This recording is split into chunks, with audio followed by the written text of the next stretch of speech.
Welcome to the video for Lecture 12, Section 3 for BBE 4023, Process Control and Instrumentation. This video continues with block diagram algebra begun last time. This time we will define the servo case and the regulator case and use block diagram algebra to find the overall transfer functions for several different situations. This slide shows a general closed-loop block diagram with negative feedback, 4 transfer functions, a comparator, a sensor, and a set point. The diagram shows 2 inputs, the set point R and a disturbance N. Our task is to find the overall transfer function for this case. To simplify the case, we will assume that the disturbance N is equal to 0. This means that the only input to the loop that can change is R, the set point. When we have a closed loop process in which the only input that can change is the set point, we call that a servo problem. A servo problem is generated when the user changes the set point. An example would be when a driver changes the speed setting for their cruise control, or a baker changes the oven temperature setting, or a process manager changes the concentration setting in a mixing process. Servo problems mean that the set point input is changed. For a servo problem, the overall transfer function is C over R, where C is the process output and R is the set point input.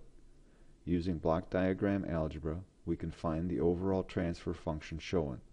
The detailed steps are shown in the course packet. They were found by writing the feed-forward transfer function equation presented in the previous video and the equations for the comparator and the feedback element H. Here is our general closed-loop block diagram with negative feedback. Let's assume for this problem that the set point R does not change. So R of S equals 0. This is called the regulator problem or case. For the regulator problem, the set point does not change, but the system can experience a disturbance or load change in N. In this case, we cannot use the feed-forward transfer function we used with the servo problem. This time we need to write the equations for each element starting at the output and working counterclockwise. The other thing that we need to do is label each of the process inputs and outputs. This diagram does not have a label to the input to G3.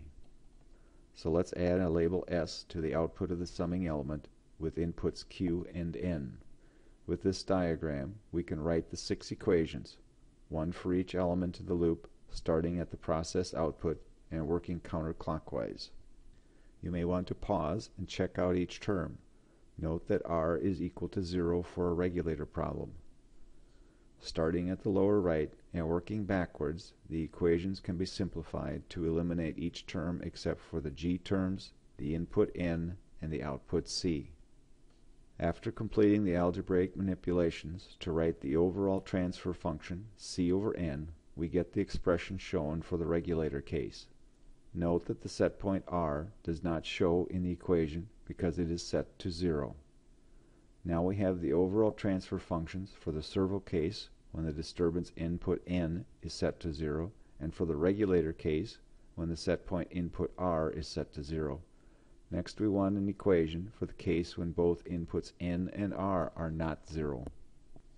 Here is the Laplace domain expression for the output C of S for a general closed-loop process with negative feedback when the 2 inputs R and N are not 0. The expression cannot be written as a ratio of the output over the input because there are 2 inputs. So these expressions are written in this form, where the output equals the transfer function times 1 input plus the transfer function times the second input.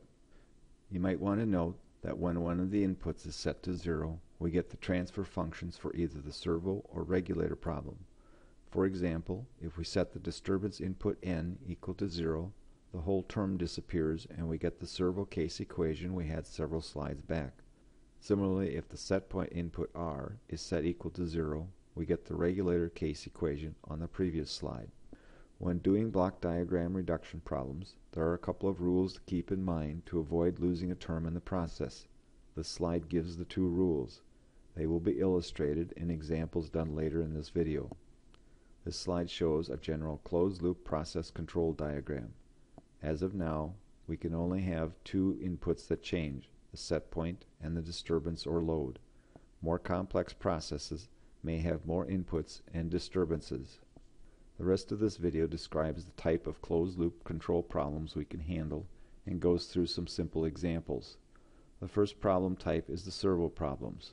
Sometimes they are called the servo mechanism problems. For these problems, the set point can change, but there is no load or disturbance input change. And the usual task is to find the overall transfer function. Here is a negative feedback closed-loop process with three transfer function elements, G1, G2, and H. We are told n equals 0, so we know that it is a servo problem.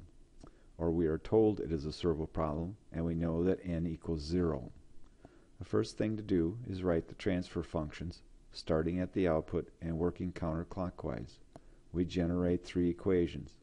The first equation is the feed-forward transfer function equation, which we can use for servo problems. The next step is to eliminate b and e from the system of equations using algebra. It usually works best to start at the bottom of the equations and move upward. The result as a ratio, c over r, is shown, as well as the form with the input function on the right side of the equation. They are the same expressions in two forms. Regulator problems are when the set point is set to 0 and the process experiences a change in the load or a process disturbance. In the fluid heater problem, this might happen if the fluid flow rate changes or the entering fluid temperature changes. Again, our task is to find the overall transfer function. Here is the regulator problem. The set point R is set to 0. The disturbance or load input changes with time.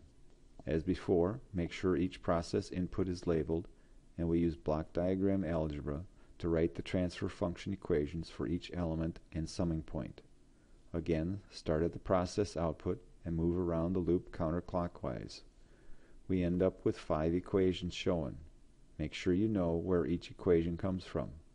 To find the overall transfer function c over n, we work backwards through the equations to eliminate s, p, e, and b. The terms remaining will be n, c, g1, g2, and h.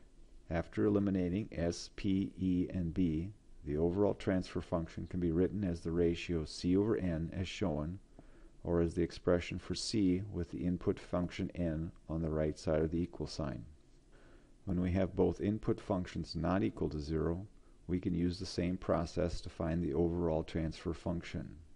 We write the transfer function for each process element and summing point. The 5 equations are shown here.